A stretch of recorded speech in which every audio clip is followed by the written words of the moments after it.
Okay, so your dyes are getting dull and you want to get them sharper, or your material bowing really bad, most likely the dye is dull, top and bottom. Okay, so what we're going to do first is I want to check the coolant level in here, and I just close it. I'm going to turn it on. Okay, this stuff, it'll come out brown for a little while, but then it should start going to like a milky color. If it's not, you need to add a little bit more. You can see that it's starting to go milkier as it's starting to mix, starting to get a lighter color. Okay, if it is coming out clear, you need to add some more oil. So mix up some of the grinding oil that we have, you know where the bucket is, mix it up with hot water, mix it up really good and pour it in here. Okay, and then it should start coming out milkier. Another thing too is you want to make sure you have enough pressure coming out. If you don't, the screens down in here need to be cleaned.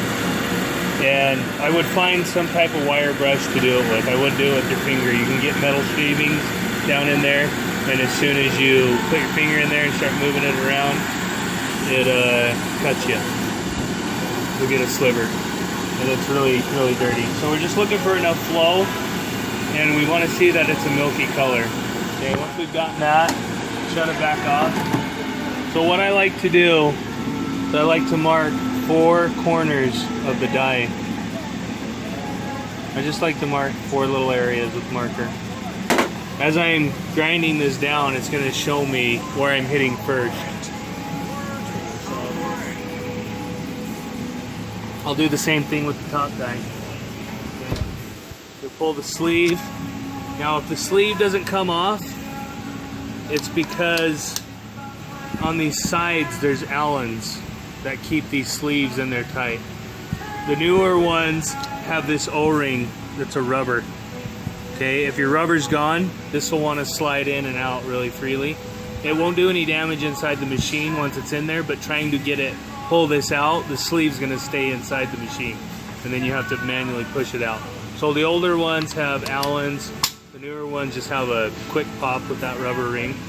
Some of them have 2 Allens in them, so you'll have to take one all the way out, and then you'll have to loosen the other one. Okay, so if you take one out and it still don't want to pop, check to see that there's another one inside there. If it doesn't want to, you've got a seize problem, and you might have to smack it out with a hammer. You might just have to get a screwdriver in there and pop it until it pops out, but these will come off. So I'll pop this one, and I'll just make like a squiggly across it. I just want to see where we're hitting on it first. Okay. So in order to do the bottom one, there's 2 ways that you can do it. I like to use this plate because it keeps it flatter.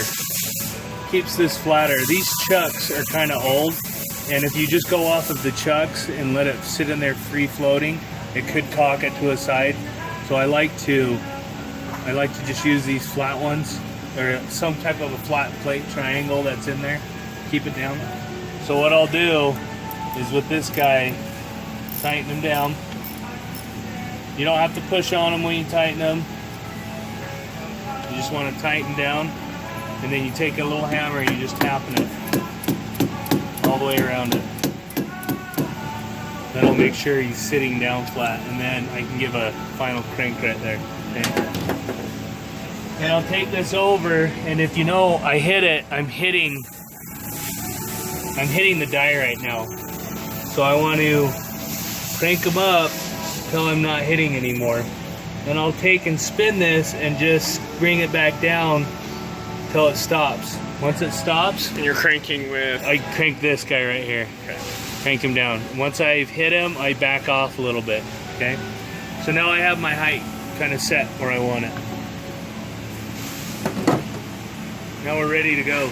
So all I do is, well, I don't want to be across the die when I turn them on. I want to be off, away from the die, turn them on, Make sure that I've got fluid hitting all the surface. You might have to adjust this to make sure that you're hitting the whole surface. Okay? And I just want to come across until I either start seeing those marker lines going away or until I can hear it. I can hear it hitting right now.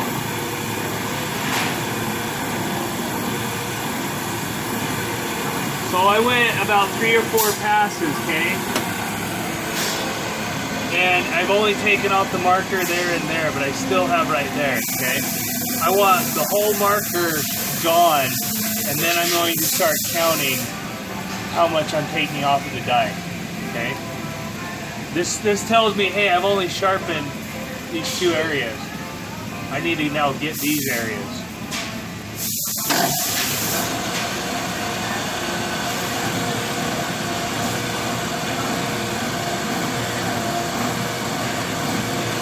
Now come over here. Let me look at this. Each one of these lines on here is 1,000. Okay? So when I'm trying to get my marker line down, I'll go 2,000ths at a time. So I got this black marker right here, and it used to be on the 15. I moved it this way to 2 lines past the 15. I only want to do 2 notches at a time. Once I know all my marker lines are gone, then I'm going to do 1,000ths at a time, and you're only going to take the die down the most 5,000ths. After the marker lines. Yeah, after the marker lines. This is just getting it flat. So I'll go back to the 15, move it 2 more notches.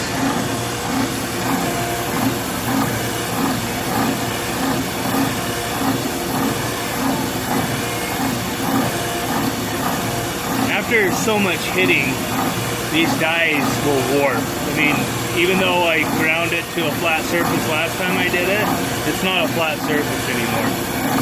They will minutely warp inside there, so we're just getting it all flat again. Okay, all my marker lines are gone. Now, I can check right here and see if I'm sharp. I can feel the edges to feel if I'm sharp. I'm really sharp on these ones down here, but I'm not as sharp over on these. So I'm just gonna go 1 more 1,000. Move it over and go 1 more.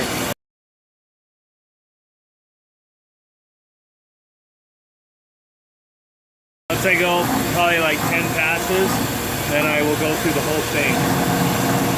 It spits out another way, but it finishes it off. I turn the machine off. Open this up. Loosen this back up. Being careful not to get your hand in the way right there. So now you notice I hit mainly this area right here, but it didn't touch anything over here.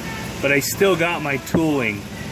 This is a little bit lower in this area, and that's okay. The majority of the surface is flat. And now I can feel my edges. They feel like they're razor blade sharp. That's how you want these. You want to feel a razor blade sharp. You're not going to be able to do it on some of the smaller dies. You won't be able to get in there to feel, but on these bigger ones, you can feel that, okay? Okay. So that's how you do a bottom die. You want the same sharpness on these top ones. Okay.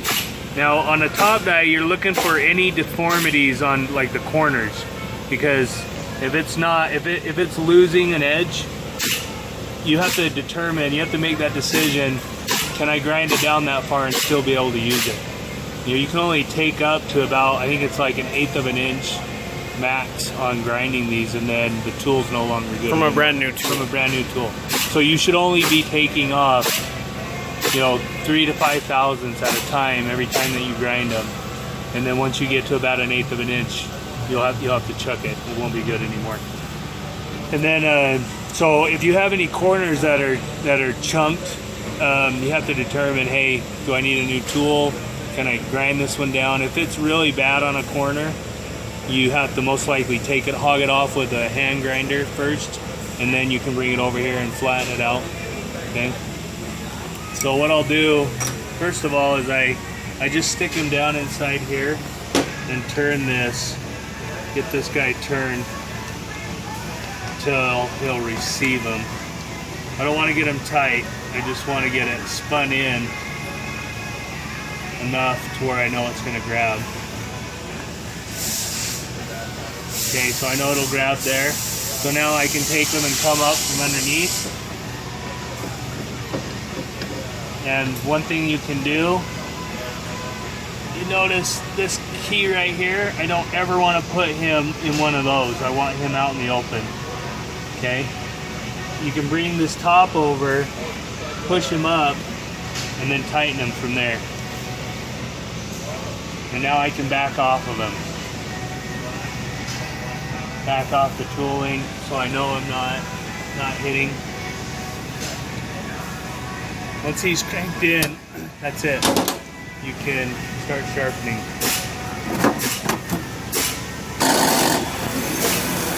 Wait till I get fluid going. Make sure I've got it hitting on the top. And also you want this thing to be lower than the grinder. If it's higher than one of these blocks, it's going to run into that grinder. You also have to make sure the top of the die is above the block, right? The top, all tooling is above these blocks. Okay. So I haven't hit yet. Barely hit right there. I can hear it.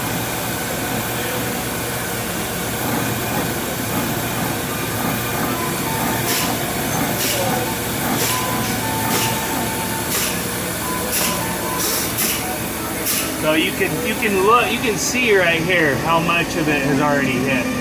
It's only hitting in the center. That edge right there and that edge right there, it's not hitting it yet. So it's only hitting in the center area.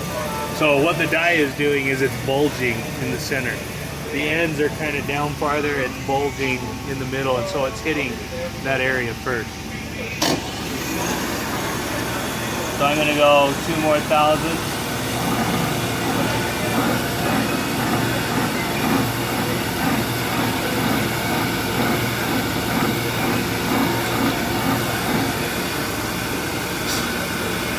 Still not hitting one of the edges, so I'll go down another 2.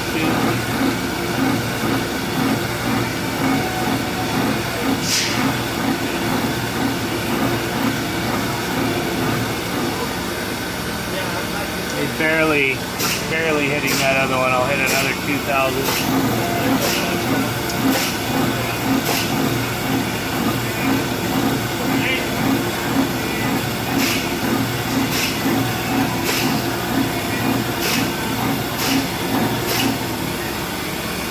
I'm hitting all the way now. So what I'm going to do is just take it 1,000ths at a time.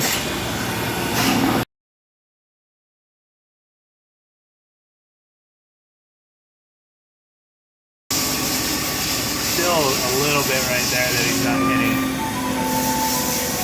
I'm going to go 2 more thousandths.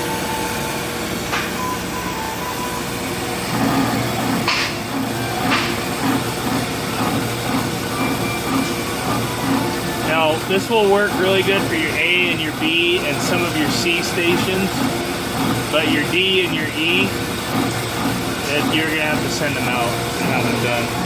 Those are the big ones, right? Those are the big ones. They got, the top dies are set at like a 10-degree angle. We can't put ours on a 10-degree angle and sharpen them. These ones, any of the dies that just sit flat.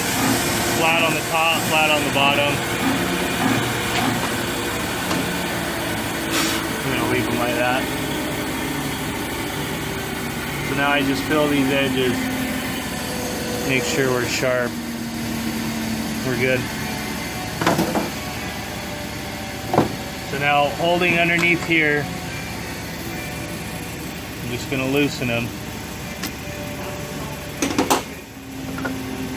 If you have water buildup, try to get it back inside of here.